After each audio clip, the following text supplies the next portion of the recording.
personal property. Under this head is included all property other than real estate. All property in law is divided into two classes: real and personal estate. Everything movable of value as property is denominated personal property, in contradistinction to real estate, which consists of land and the fixed property upon it. We can easily perceive what an amount and variety of property is included in this class, and the difficulty of bringing it within the reach of the assessors for the purpose of taxation, it being easily transferred from one to another, and concealed in various ways. So effectually can this be done, that it is impossible for the assessors to find large portions of it, especially that portion which is called property, and consists of evidences of credit. So difficult, indeed, has it been found, that all laws enacted for the purpose of levying taxes upon this class of property have virtually been condemned by the public as being unjust and inefficient to that extent, and for these reasons there are many advocates today for an entire exemption of this class of property,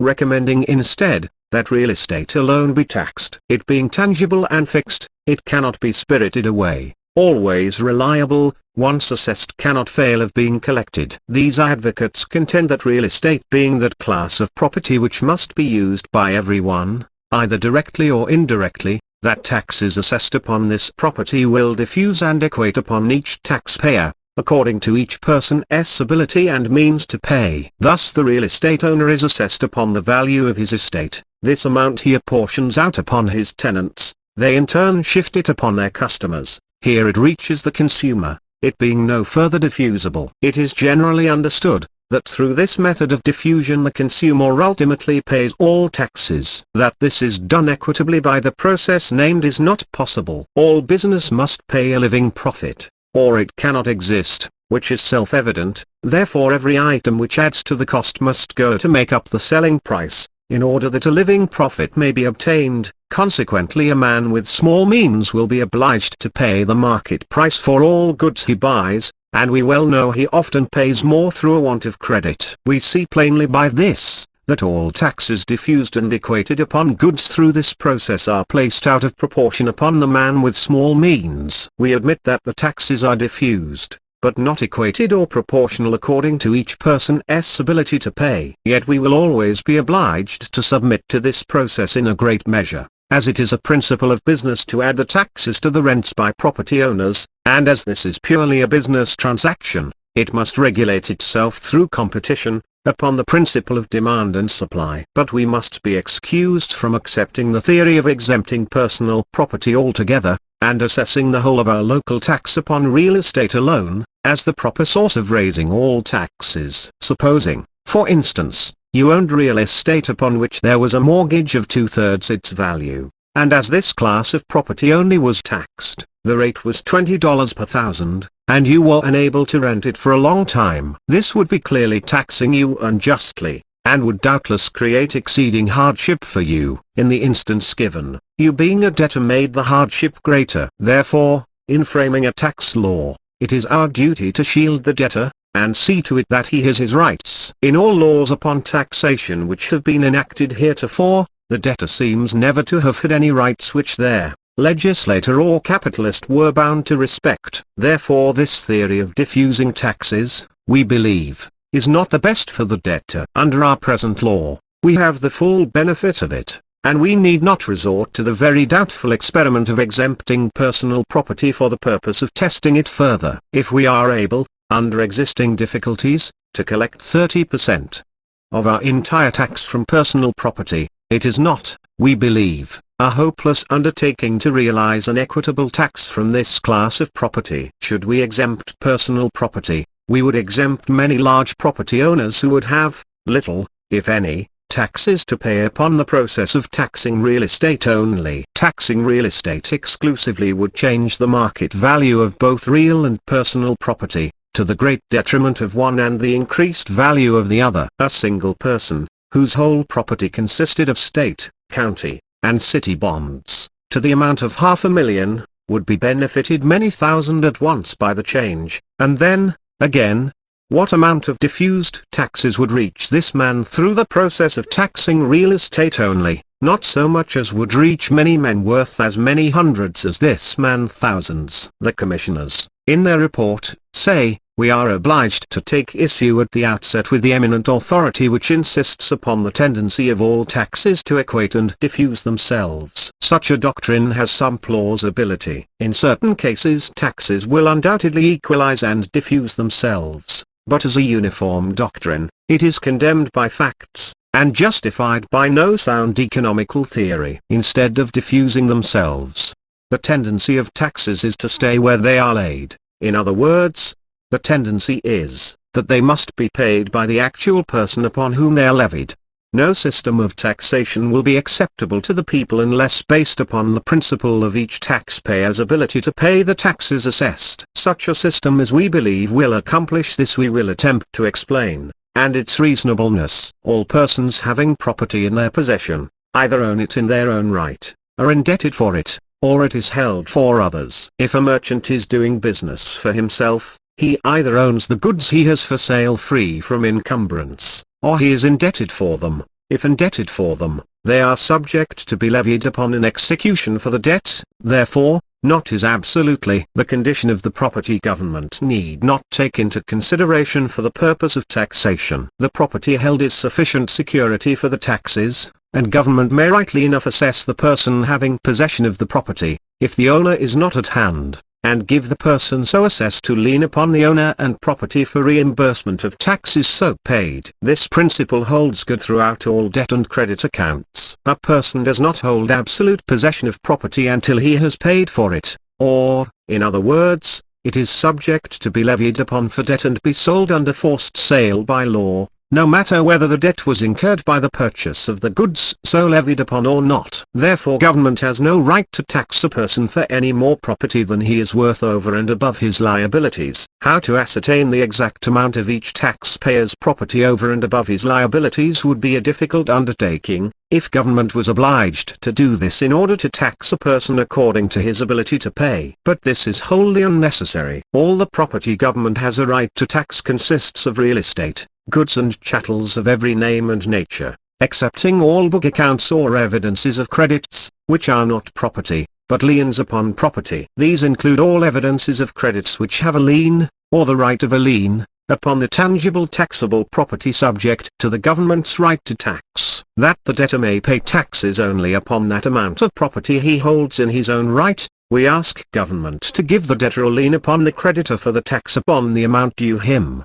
The best way to accomplish this by government would be to pass a law, to be called the debtor's lien, which would, on the first day of May, or October, as the case might be, tax all creditors for the amount of their credits in favor of their debtors, the creditor to credit the debtor with that amount of tax, and the debtor to debit the creditor the same. This would leave the debtor as well as the creditor to pay according to their ability, or actual worth. The following is an illustration of taxing personal property under our present system. A, B, and C are merchants. A is a wholesale dealer, capital, $500,000. B is a retail dealer, capital, $100,000. C is a retail dealer, capital, $50,000. B and C purchase their goods of A. B purchases $100,000 worth of goods for $100.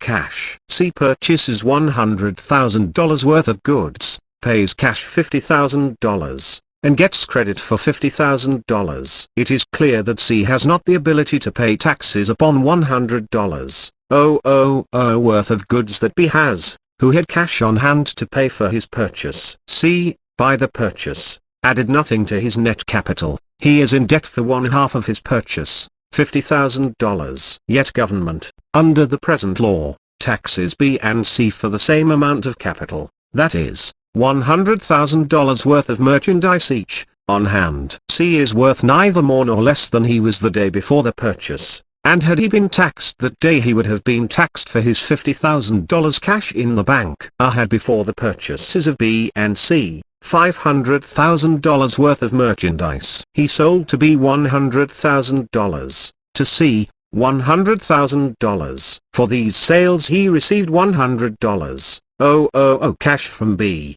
$50,000 cash from C, and charged C $50,000 on account. A has left of the merchandise $300,000 on hand, making his capital the same as before, $500,000. and upon this amount he can be taxed and has the ability to pay. B has the same ability to pay upon his $100,000 stock as he had upon his $100,000 cash capital, but the assessors have found in the possession of C $100,000 worth of merchandise, and upon this amount they tax him. It is perfectly clear that government commits a robbery by this process of assessing and collecting taxes. It is plainly shown that C had but $50,000 capital, and is taxed upon $100,000. By this means government adds $50,000 to her taxable property by one ordinary transaction, and by the same process millions are added to the taxable property, or, rather, the so-called taxable property, of Massachusetts.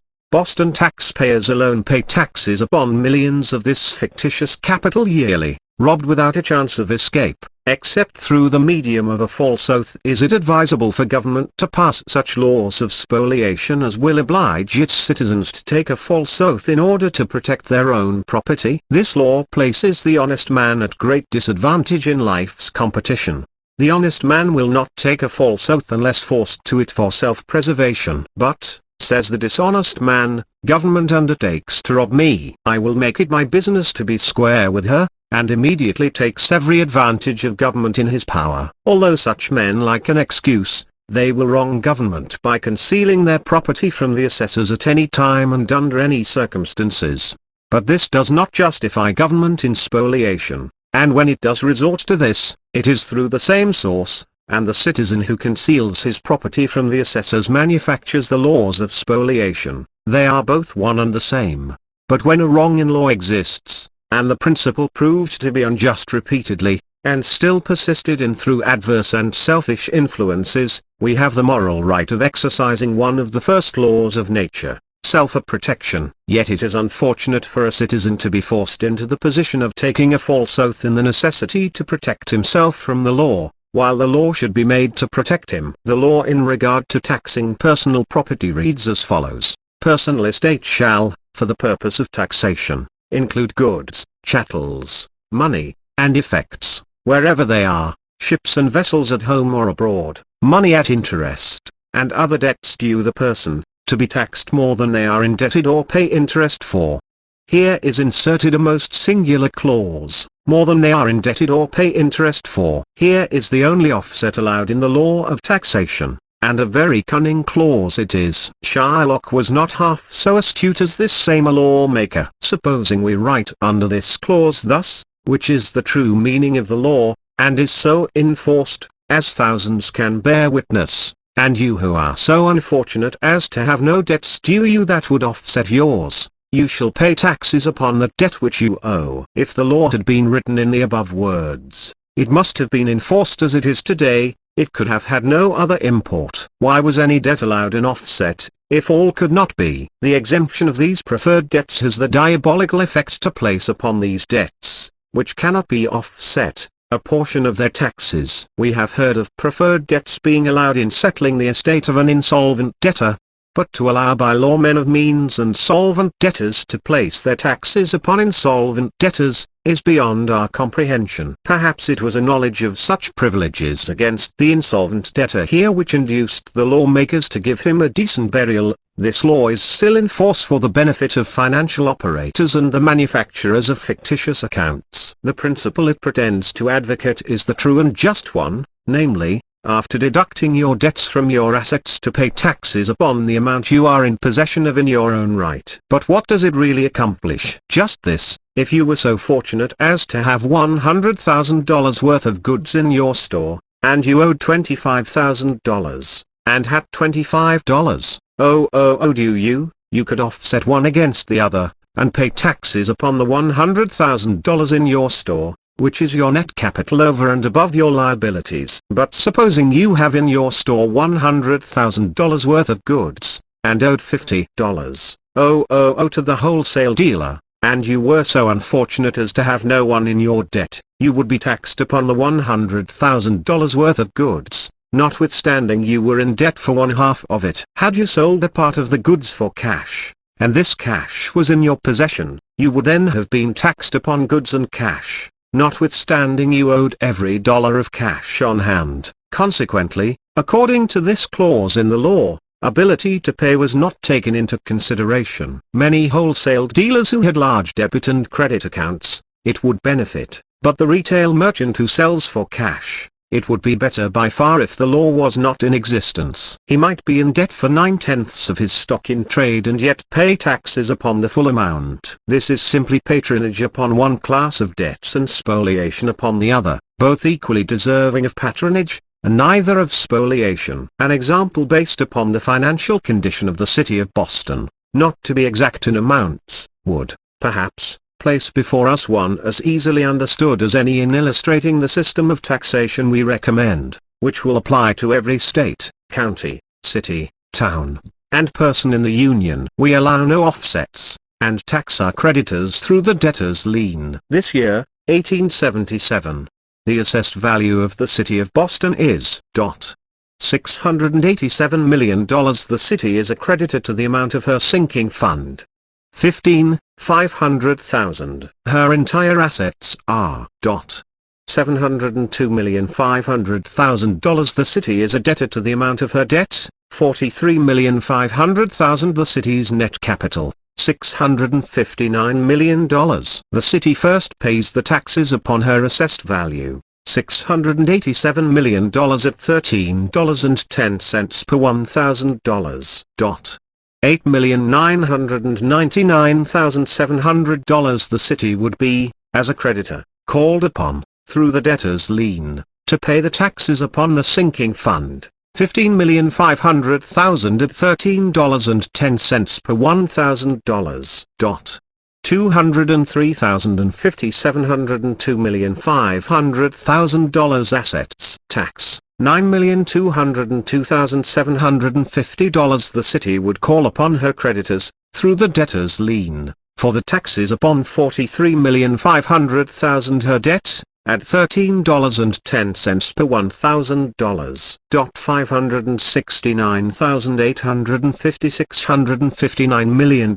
Net capital. Net tax, $8,632,900. The advantages of this system of taxation are clear and apparent. Its reasonableness is plain to be seen. The money borrowed by the city was used in various ways for public improvements, principally for the following purposes: the Cochituate Water Works, widening of streets, public building, public parks, and public institutions. Here, then, the money has been expended, and the property is here protected. It matters not where the parties reside who hold the city securities, the property which they hold a lien upon is here, and here taxed. A citizen of Boston holding real estate in Chicago would be taxed there for the estate, and not here. If not taxed here for real estate in Chicago, why tax him here for property he holds security on there? What difference is there in principle, whether he buys an estate there in his own name, or loans a person the money to purchase the estate, and takes the estate as security for the money loaned? The difference is in the title or evidence of credit only. The same disposition of the funds takes place in both cases. The city of Boston is a corporation doing business upon the same principle of any other individual corporation, and its financial condition is ascertained in the same way. The parties holding the city securities call upon the city yearly, or half-yearly, for dividends, or, in other words, interest upon their city stocks. They, in reality, own so much of the city as is represented by their securities, and upon this amount they should pay the taxes. Whenever 6% is paid for borrowed money, the taxes are added as a principle of business. Therefore, the city first pays the taxes upon the money in the interest. The city being a privileged debtor, she has the right to tax her securities whenever they can be found within her jurisdiction. All debtors should have the same privilege. We are well aware that it is the amount of property one holds in his own right which establishes the measure of his ability to borrow money, and not his personal appearance. The city of Boston could not borrow 43 millions of money unless she had the real and personal property sufficient to secure debt. The town of Nahant could not borrow 43 millions of money, because the security for its payment is not there. Merchants or money lenders do not sell their goods or lend their money to parties who have not, in their judgment, sufficient tangible property in their possession to secure debt contracted. These are business principles, which everyone knows that has had any experience. By these facts we learn that the creditor acquires tangible property to secure his money, and, rightly enough, considers himself an indirect owner to the extent of his credit in such property. Take away the property, and the paper representing the credit is not worth the paper it is written upon. It is plain, then, the paper representing the credit is not the property, any more than the paper representing a railroad share is the railroad. The railroad consists of the real estate and the personal property upon it. The share represents the amount the holder owns in the road. We would not expect to assess the entire property of the road upon the corporation, and at the same time assess each stockholder upon his stock, making it double taxation at once. Yet every time government assesses a credit, and collects the taxes upon it, she doubly taxes the property this credit has a lien upon, or the right to the lien. We care not how or when it is done. There is but one principle involved: the credit is covered by tangible property, and this only is taxable by government. The only obstacle in the way of assessing and collecting an equitable and just tax by the method we propose, is in getting from the owners of personal property a correct statement and return of such property. The law at present requires each taxpayer to hand in to the assessor a sworn statement of the amount of such property in their possession, and this must be taken as correct. But it is generally believed very many false oaths are taken. If government would protect her citizens by making the tax laws equitable, we need have little fear of the efficiency of the oath in protecting government from many frauds being perpetrated upon her by any citizen who has the moral as well as the legal right to claim citizenship. Protection is rightly enough required of the law, and when this is vouchsafed, there can be no reason why the citizen should not be required to support it. Under the present tax law, the taxpayer making his return to the assessors, notes at once that according to its requirements he has to pay taxes upon more property than he has in his own right. He immediately sets about righting the wrong, and government is fortunate if the righting is not carried to that point which will subject her to loss, through the example of her own indiscretion. Repeal all laws relating to offsets and enact the law of the debtor's lien, which would require of the taxpayer a return of the full amount of property in his possession, and we believe that a large increase in the returns of personal property would be the result. Creditors, many of them, no doubt will undertake to intimidate their debtors into the belief that it will be better for them to pay the taxes upon their debts than to call upon them. But the law should be made to protect the debtor in this respect. If one neighbor cannot love another, he should be made to respect his rights. If we cannot be perfect in Christianity, let us come as near to that point as it is possible. If we will not sell the goods we have, and give to the poor, we will not take from them that which belongs to them. Our creditors must also have their rights, although both are often combined in one, but that class we have especial reference to is the one who has money at interest, and other debts due more than they are indebted or pay interest for. Therefore this class of creditors should be protected from their debtors making a false return of the property in their possession, or, rather, all debtors and creditors should be made to give correct returns. And for this purpose it may be necessary to require of each taxpayer, not an estimate of his personal property, but an actual account of stock taken within the fortnight preceding the assessment day, and this statement to be sworn to, as under the present law, with this addition: where the firm or individual rendering a statement employs an accountant, he also shall make oath to the statement. Most persons doing a business of any amount annually take an account of stock, and no one can doubt but that it is one of the most essential acts performed in business. It can make little difference to parties taking stock what time this is to be done, if not in the busy season of trade,